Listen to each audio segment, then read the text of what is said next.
అందరికీ నమస్కారం.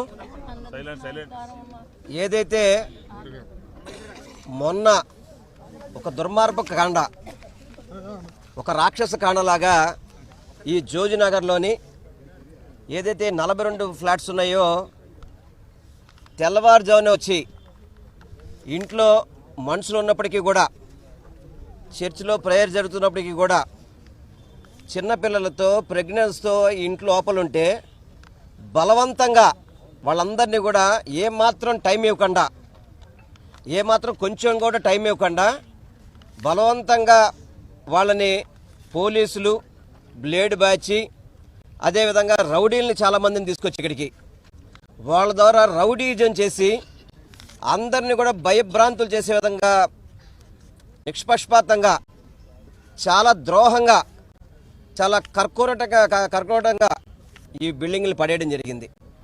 వీళ్ళందరికీ కూడా నవంబర్ 4నే డిసెంబర్ 31 వరకు కూడా వాళ్ళకి వ్యవధి ఇచ్చారు సుప్రీంకోర్టు నుంచి. అయినా కానీ వీటిని పక్కన పెట్టేసి టెక్నికల్ ఇష్యూస్ చూపెట్టి అధికార మదముతో, ఎందుకంటే వీళ్ళు ఈ ఇష్యూ జరుగుతున్న నుంచి తెలుగుదేశం పార్టీ ఆఫీసులో నారా లోకేష్ గారు కంప్లైంట్ ఇచ్చారు. జనసేన ఆఫీసులో జనసేన ఎమ్మెల్యేలు కావచ్చు వాళ్ళందరికీ కూడా కంప్లైంట్ ఇవ్వడం జరిగింది. స్థానికంగా ఎంపీ కంప్లైంట్ ఇచ్చారు.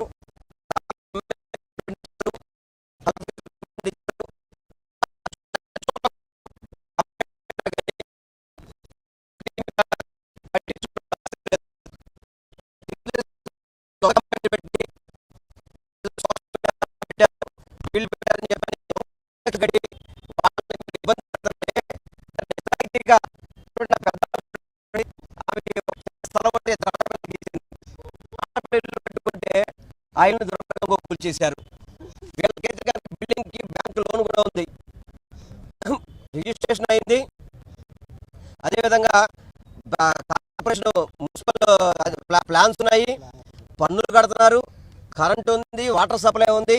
ప్రతిదీ కూడా ఆన్ రికార్డుగా వీళ్ళకి నివసిస్తుంటే వాళ్ళు ఏదో మేము కోర్టులో మేము ఆర్డర్ తీసుకొచ్చామని చెప్పని సుప్రీంకోర్టులో టైం ఉన్నప్పటికీ కూడా వాటిని నిర్దాక్ష్యంగా కూల్చేసి, పాపం చిన్నపిల్లలు ఉన్నా కానీ వాళ్ళు బయట పడేసి వాళ్ళు చెప్తున్నారు మా ఇంట్లో కుక్క పిల్లలు అంటే వాటిని కూడా సస్యస్తామనండి అని చెప్పనే విధంగా ఎవరో గిరి అని చెప్పి ఒక అతనంట. మరి పోలీసు అధికారులు ఇష్టం వచ్చినట్టు, ఎవరైతే ఈ గోండా సంబంధించిన కొంతమంది వీళ్ళు తాగేసి ఇష్టం వచ్చినట్టుగా వీళ్ళని బయటికి పంపించడమే చాలా బాధాకరం. అదే చెప్తుందమ్మా, పెన్షన్ వస్తుంది నాకు 4,000 రూపాయలు అని చెప్పని. నేను నిన్న కూడా చెప్పాను, చంద్రబాబు నాయుడు గారు ప్రతి నెల 1st తారీఖు ఫంక్షన్కి వెళ్తారు, అదే ఫంక్షన్కి ఇవ్వడానికి రావచ్చు, ఇక్కడికి చూడొచ్చు కదా. ఇక్కడ కేవలం ఇది అంతా కూడా వాళ్ళకి తెలిసే, వాళ్ళ కనుసన్నుల్లోనే పూర్తిగా స్థానిక ఎంపీకి తెలుసు, స్థానిక ఎమ్మెల్యేలు తెలుసు, ప్రజాప్రతినిధి అండతోనే ఈ కార్యక్రమం చేపట్టారు. ఇది ఎందుకంటే దాదాపు రాష్ట్రంలో ఇంక వేరే సమస్యలు ఏం లేవా? 200 మంది పైన పోలీసులు వచ్చి ఇంక ఇదే సమస్యలాగా దీన్ని ఈ విధంగా దుర్మార్గంగా కూల్చొచ్చా? కనీసం సుప్రీంకోర్టు అంటే న్యాయ వ్యవస్థ అంటే కూడా నమ్మకం లేదా వాళ్ళకి? అప్పటికి నేను చూపెడుతున్నారంట, మాది ఆర్గ్యుమెంట్ జరుగుతుందండి, ఇది కూడా లైవ్లో ఉన్న చూడమంటే మేము చూడం అని చెప్పని ఆర్డర్ వచ్చిన తర్వాత కూడా బిల్డింగుల్ని దుర్మార్గంగా కూల్చేశారు. కూల్చేసిన తర్వాత ఎవరైతే లేడీస్ని ఇబ్బంది పెట్టి జుట్టు పట్టుకొని లాక్ రావడం కానివ్వండి, చేతులు పట్టుకొని లాక్ రావడం కానివ్వండి, వాళ్ళ పేర్లతో కంప్లైంట్ పెడితే ఇప్పటివరకు కూడా ఎందుకు కంప్లైంట్ ఫైల్ చేయట్లేదు వాళ్ళ మీద? మీరు వీళ్ళు ఇచ్చిన కంప్లైంట్స్ ఎందుకు ఫైల్ చేయట్లేదు? ఎందుకు మీరు వన్ సైడ్గా మీరు నటిస్తున్నారు? వన్ సైడ్గా ఎందుకు చేస్తున్నారు? వీళ్ళు కంప్లైంట్ ఇచ్చారు, అదేవిధంగా ఇతరులు కూడా కంప్లైంట్ ఇచ్చారు. వీళ్ళ కంప్లైంట్స్ మాత్రం తీసుకున్న పరిస్థితి లేదు. ఏదైతే ఈ రాజకీయ పార్టీ నాయకులు, ఎవరైతే అధికార పార్టీ నాయకులు అండ ఉందో, ఎవరైతే దగ్గరుండి బలవంతంగా కూల్పించారో వాళ్ళు పెట్టిన కంప్లైంట్లు మాత్రం మీరు తీసుకుంటున్నారు. ఎంతవరకు న్యాయం అండి? అంటే వీళ్ళందరూ ఆడవాళ్ళు కాదా? వీళ్ళందరూ ఆడవాళ్ళు కాదా అంటున్నా? వాళ్ళని మగవాళ్ళు చేతులు పట్టి లాగే ఇచ్చా బయటికి బూతులు తిట్టచ్చా? ఇష్టం వచ్చినట్టు మాట్లాడచ్చా? అది కూడా పోలీసులను అడ్డం పెట్టుకొని, పోలీసులు పక్కనే పెట్టుకొని ఈ విధంగా అరాచకాలు చేస్తుంటే అసలు ఎక్కడ జరుగుతుంది ఈ పరిపాలన? దుర్మార్గ పరిపాలన జరుగుతుంది ఆంధ్ర రాష్ట్రంలో. కూటమి ప్రభుత్వం అని చెప్పని ఈ రాష్ట్రంలో దుర్మార్గ పరిపాలన జరుగుతుంది. ఈ రాష్ట్రంలో దాదాపు 20 ఏళ్ళు 25 ఏళ్ళ నుంచి ఇక్కడ నివసిస్తుంటే కనీసం ఒక ఎంపీ వచ్చి చూశాడు ఇక్కడికి, స్థానిక ఎమ్మెల్యే వచ్చాడా? ఎవరైనా వచ్చి పరిశీలించారు? ఎవరైనా కానీ పరిశీలించకుండా వీళ్ళ మీద దొంగ కేసులు పెట్టడం, వీళ్ళ ఆస్తులు పోయని చెప్పి ఏడుస్తుంటే సంతోషపడతాం. ఏంటండి ఇది? సమంజసమే ఇది? ఒకవేళ కోర్టులో వాళ్ళకి న్యాయం జరిగింది అనుకుందాం, అపోజిషన్ వాళ్ళకి వీళ్ళనైనా కనీసం సముదాయించాలి కదా, మీరు వచ్చి సముదాయించాలి, న్యాయం చేయాలి కదా. మీరు చెప్తే 3 లక్షల ఇల్లు గృహప్రవేశం చేశాం, 4 లక్షల ఇల్లు గృహప్రవేశం చేశాం మీరు చెప్తున్నారు. అవన్నీ కూడా జగన్మోహన్ రెడ్డి గారు కట్టిన ఇప్పుడు మీరు గృహప్రవేశం చేస్తున్నారు. మీరు మీ జన్మలో ఒక ఇల్లు ఎప్పుడు కట్టించారా? ఇల్లు కోల్చడం తప్ప మీకు కట్టే చరిత్ర మీకు ఎక్కడ ఉంది? కూటమి ప్రభుత్వం ఇల్లు కోల్చడం తప్ప కట్టే చరిత్ర లేదు. దయచేసి చంద్రబాబు నాయుడు గారు కానీ, నారా లోకేష్ గారు, పవన్ కళ్యాణ్ కానీ మీరు స్పందించండి. దీని మీద ఎవరైతే మీ నాయకులు ఉన్నారో వాళ్ళ మీద యాక్షన్ తీసుకోండి. వీళ్ళకి తగిన న్యాయం చేయాల్సింది. మీరు చేయకపోతే తప్పకుండా వీళ్ళతో పాటు వైఎస్ఆర్ కాంగ్రెస్ పార్టీ నాయకులు మాజీ ముఖ్యమంత్రి జగన్మోహన్ రెడ్డి గారు కూడా ఈరోజు మాట్లాడారు ఈ విషయంలో. తప్పకుండా వాళ్ళకి న్యాయం జరిగే వరకు మనందరం కూడా తోడుగుండామని కూడా చెప్పమని చెప్పారు. వీళ్ళని జగన్మోహన్ రెడ్డి గారి దగ్గర కూడా తీసుకువెళ్తాను నేను. తప్పకుండా వీళ్ళకి న్యాయం చేయడానికి జగన్మోహన్ రెడ్డి గారు ఏ విధంగా చేయాలో ఆ విధంగా చేస్తారు తప్పకుండా. ఆయన కూడా ఒకటే చెప్పారు, వీళ్ళ తరపున మీరు పోరాటం చేయండి, ఎటువంటి సహకారం కావాలో మనం అందిస్తాం, తప్పకుండా వీళ్ళకి న్యాయం జరగాలని చెప్పి జగన్మోహన్ రెడ్డి గారు కూడా చెప్పారు ఈరోజు. కనీసం స్థానికంగా ఉన్న ఎంపీలు కానీ కేసీఆర్ చిన్ని గారు ఆయనకి ఆటలాడుకోవడానికి ఏదో ఉత్సవాలను చేయడానికి టైం ఉంటుంది, కానీ ఇటువంటి కార్యక్రమాల దగ్గర రావడానికి మాత్రం టైం ఉండదు ఆయనకి. ఎందుకంటే అతని కనసంలో ఇవన్నీ జరుగుతున్నాయి కాబట్టి. అతని ప్రమేయం లేకపోతే ఇక్కడ ఎందుకు రాడు ఇప్పటివరకు కూడా? ఆయన కేసీఆర్ చిన్ని ప్రమేయం లేకపోతే ఎందుకు ఇక్కడికి రాలేదు? ఎందుకు స్పందించలేదు? మీరు వెళ్ళినప్పుడు సమాధానం ఎందుకు చెప్పలేదు? ఇది కేవలం ఈ కుట్ర. ఇది 100 కోట్ల స్థలం చేస్తుంది. ఈ స్థలాన్ని దోచేయాలి, ఈ స్థలాన్ని కబ్జా చేయాలని చెప్పని ఇదంతా ఈ నాయకులు చేస్తున్న, అధికార పార్టీ నాయకులు చేస్తున్న కుట్ర ఇది. తప్పకుండా ఈ బాధితుల పక్షాన వైఎస్ఆర్ కాంగ్రెస్ పార్టీ తరఫున మేము అందరం కూడా అండగా ఉంటాం. 100 రూపాయలు ఏదైతే వీళ్ళు కంటెంప్ట్ మూవ్ చేస్తున్నారు, తప్పకుండా సుప్రీంకోర్టులో ఏమొస్తుందో మేము అంతా కూడా ఆలోచన చేస్తాం. తప్పకుండా రానున్న రోజుల్లో వీళ్ళకి మంచి చేసే విధంగా, మేలు చేసే విధంగా మేము అందరం కృషి చేస్తామని మేము అందరం కూడా తెలియపరచుకుంటున్నాం.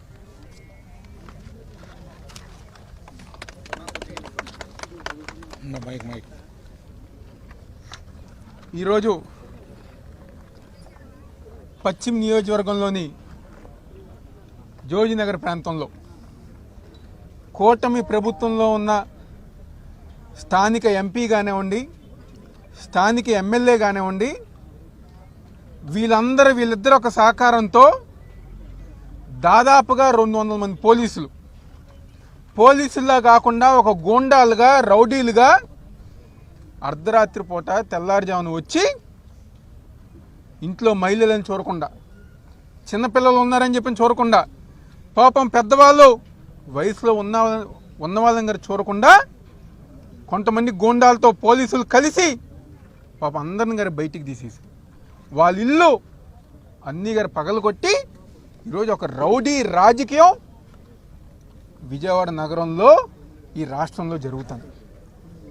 దాదాపుగా 4 నెలల క్రితం అక్టోబర్లో గారా ఇదే విధంగా ఆ రోజు కూల్చివేయాలని చెప్పి చూస్తే, ఆ రోజు మా పశ్చిమ నియోజకవర్గ సమన్వయకర్త మాజీ మంత్రి వెల్లంపల్లి శ్రీనివాసరావు గారు కానివ్వండి, మేము కానివ్వండి, మా వైఎస్ఆర్ కాంగ్రెస్ పార్టీ నాయకులు కానివ్వండి, ఆ రోజు ప్రజల పక్షాన నుంచుని ఆ రోజు లాయర్ల పరంగా, కోర్టు పరంగా ఆ రోజు అండగా ఉండటం గారు జరిగింది.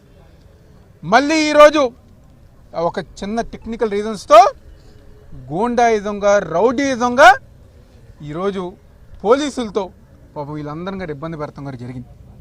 వాళ్ళు చెప్తున్నారు, నారా లోకేష్ దగ్గరికి వెళ్ళాము, జనసేన పార్టీ ఆఫీస్కి వెళ్ళాము, అక్కడ ఉన్న వాళ్ళని కలిసాము, మా బాధంతో గారు చెప్పుకున్నాము. కానీ ఈరోజు ఈ రాష్ట్ర ప్రజానికానికి తెలియజేయాల్సింది ఒకటే, ఏదైతే ఈరోజు ఈ సంఘటన జరిగిందో దీని వెనకమాల నారా లోకేష్ ఉన్నారని చెప్పని ప్రతి ఒక్కరి గారు గమనించాలి. ఎవరైతే ఈ స్థానిక ఎంపీ ఉన్నారో కేసీఆర్ చిన్ని, తన సొంత మనుషులతో ఇక్కడ ఉన్న ప్రజానికాన్ని ఇబ్బంది పెట్టి బయటికి గెంటి వేసి ఈ స్థలాన్ని కబ్జా చేయాలని చెప్పిన ఆలోచన చేసిన వ్యక్తి కేసీఆర్ చిన్ని అని చెప్పి అందరూ చెప్తున్నా. నిజంగా నీకు దమ్ముంటే, నీకు నిజంగా దమ్ము ధైర్యం ఉంటే వచ్చి వీళ్ళని పలకరించు. పరామర్శించి వాళ్ళని. ఇదిగోండి నారా లోకేష్తో ఫోటో. నారా లోకేష్తో ఎవరైతే పాపం బాధితులు ఉన్నారో వాళ్ళు వెళ్ళి మొత్తం వివరిస్తే ఈరోజు బాధితులకు అండగా లేకుండా ఎవరైతే మహిళలు వెళ్ళారు, మమ్మల్ని బూతులు తిట్టారు, మా మీద దాడి చేశారు, కేసు కట్టనని చెప్పని పోలీసు వాళ్ళ దగ్గరికి వెళ్తే ఈరోజు గారు వాళ్ళ మీద కేసు కట్టల. నిజంగా ఏదైతే పోలీసులు వ్యవహరించిన తీరు ఈ 2 రోజులు ఉన్నాయో నిజంగా పోలీసు వ్యవస్థకే తలదించుకునే విధంగా ఈరోజు విజయవాడ పోలీసులు అందరి గారు ప్రవర్తించారని చెప్తూ ఈరోజు తప్పకుండా మీ అందరి గారు సమన్వయకర్త వెల్లంపల్లి శ్రీనివాసరావు గారు కానివ్వండి, వైఎస్ఆర్ కాంగ్రెస్ పార్టీ ఎన్టీఆర్ జిల్లా కానివ్వండి సెలవు తీసుకుంటున్నాం.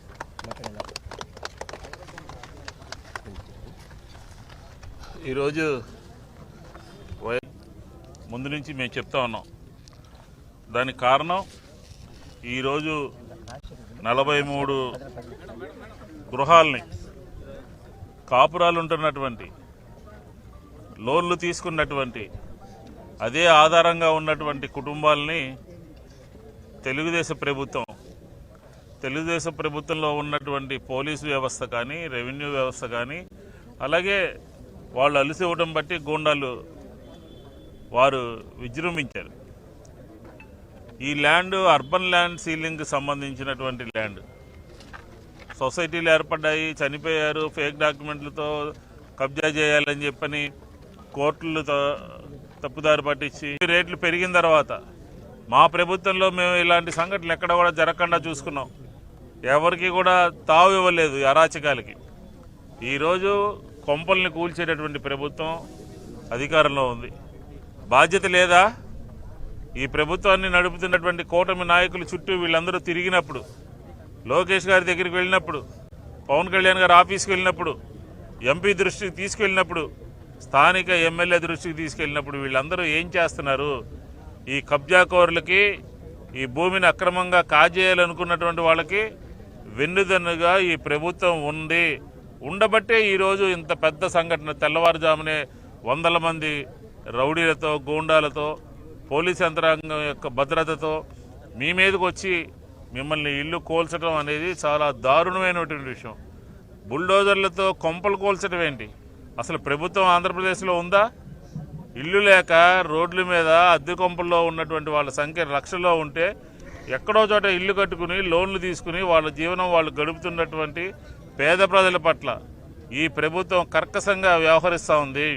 ఈ ప్రభుత్వానికి సమాచారం ఉండదా? ఈ ప్రభుత్వానికి ఇంటెలిజెన్స్ ఉండదా? కలిసి వెళితే రెవెన్యూ మినిస్టర్కి పంపితే రెవెన్యూ మినిస్టర్ ఏం చేస్తూ ఉన్నాడు? మాట్లాడాల్సిన పని లేదా? ఖచ్చితంగా ప్రభుత్వం స్వాధీనం చేసుకోవాలి ఈ భూమి అంతా కూడా.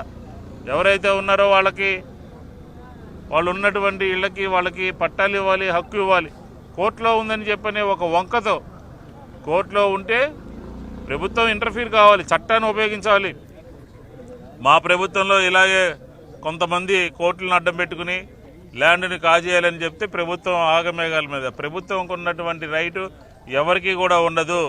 అక్రమంగా, అన్యాయంగా దోచేయాలని చూస్తే, కాజేయాలని చూస్తే వైఎస్ఆర్ కాంగ్రెస్ పార్టీ ఊరుకోలా. మీరు కూడా సీరియస్గా తీసుకోండి. మీరు కూడా సీరియస్గా తీసుకోవాల్సిన అవసరం ఉంది. బుల్డోజర్ ప్రభుత్వం అని చెప్పని మమ్మల్ని అన్నారే, మా ప్రభుత్వంలో విమర్శించారే, ఏమీ లేకపోయినా ఈరోజు 43 ఇళ్ళు మీ బుల్డోజర్లతో, మీ పోలీసులతో, మీ రెవెన్యూ సిబ్బంది వచ్చి దగ్గరుండి మరి కొట్టిస్తే దీన్ని ఏమంటారు అని అడుగుతూ ఉన్నాం. ఏదో రాజకీయం చేయడం కాదు, మానవీయ కోణంలో, మానవతా దృక్పథంలో ప్రభుత్వం ముందుకు రావాలి, ప్రభుత్వం దిగి రావాలి. స్థానిక ప్రజాప్రతినిధులు మిమ్మల్ని ప్రజలు ఎందుకు ఎన్నుకున్నది? పార్లమెంట్ సభ్యులు ఎందుకు ఎన్నుకున్నారు? లోకల్లో ఉన్నటువంటి ఎమ్మెల్యేని ఎందుకు ఎన్నుకున్నారు? మీరు మాట్లాడాలి. మీరు మాట్లాడకపోతే ప్రభుత్వం దగ్గరికి వెళ్ళి, మంత్రుల దగ్గరికి వెళ్ళి, ప్రభుత్వం ముఖ్యమంత్రి దగ్గరికి వెళ్ళి వీళ్ళని ఇక్కడే ఉంచే కార్యక్రమం చూడాలి. చీమ కుట్టినట్టు కూడా లేదు. చెబితే పెడర చెవిని పెట్టి మీకోసం వచ్చి వెల్లంపల్లి శ్రీనివాస్ ఇక్కడ ధర్నా చేసి అక్రమంగా కేసు పెట్టారు. వాళ్ళు వచ్చి పగలగొట్టి మహిళల్ని తిట్టి వాళ్ళందరినీ రోడ్డు మీద పడేస్తే వాళ్ళ మీద కేసులు లేవు. ఇదేనా ప్రజాస్వామ్యం? ఈ రాష్ట్రంలో రెడ్ బుక్ రాజ్యాంగం నడుస్తుంది. అక్రమంగా, అన్యాయంగా న్యాయం లేదు, ధర్మం లేదు, చట్టం లేదు. దానికి ఉదాహరణే ఈ జోజీనగర్లో ఇల్లు కూల్చివేత అని చెప్తా ఉన్నాం. కాబట్టి ఖచ్చితంగా ఇది ఈ ల్యాండ్ యొక్క పుట్టుపూర్వోత్తరాలు. ఈ ల్యాండ్ పుట్టింది అర్బన్ ల్యాండ్ సీలింగ్లో పుట్టింది. కాబట్టి ప్రభుత్వానికి తీసుకునే రైట్ ఉంటుంది, ప్రభుత్వం ఇంటర్ఫీర్ కావాలి, రెవెన్యూ మినిస్ట్రీ ఇంటర్ఫీర్ కావాలి. కలెక్టర్ గారు ఏం చేస్తా ఉన్నారు? సోమవారం అర్జీలు తీసుకోవడం ఏది పరిష్కారం? మీ దగ్గరికి వచ్చి కలిస్తే మీరు ఏం చేశారు? వీళ్ళు కూడా వచ్చి కలిశారు కదా, నిన్న కూడా కలిశారు కదా. ఏ ఒక్క వ్యక్తికో 100 కోట్లు ఖరీదు చేసేటటువంటి భూమి దారాదత్తం చేస్తారా? 43 కుటుంబాలకి ప్రభుత్వం అండగా ఉంటుందా? ఎవరి పక్షాన ఉంటారు? పేదల పక్షాన ఉంటారా, లేకపోతే పెట్టుబడిదారులు కబ్జాకోరుల పక్షాన ఉంటారా? కాబట్టి ఇప్పటికైనా సరే ప్రభుత్వం దిగి రాకపోతే ఎన్టీఆర్ జిల్లా వైఎస్ఆర్ కాంగ్రెస్ పార్టీ మొత్తం దీనికి అండగా ఉంటుంది.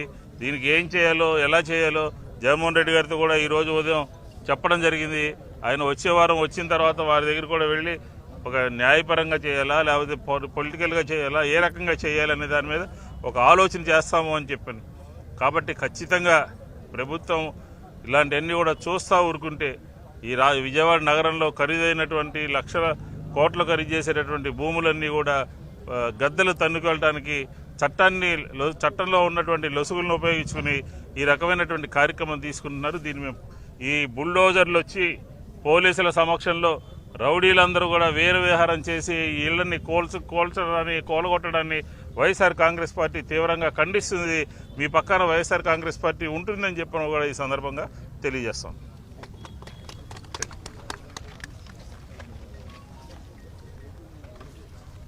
ఈరోజు విజయవాడ నగరం పశ్చిమ నియోజకవర్గం జోజీ నగర్లో ఏదైతే 42 ఇళ్లని కూలదోసినారో, ఇంత దారుణమైన పరిస్థితులు, ఇంత అరాచకమైన ప్రభుత్వం అన్నది ఏనాడు చూడలేదు.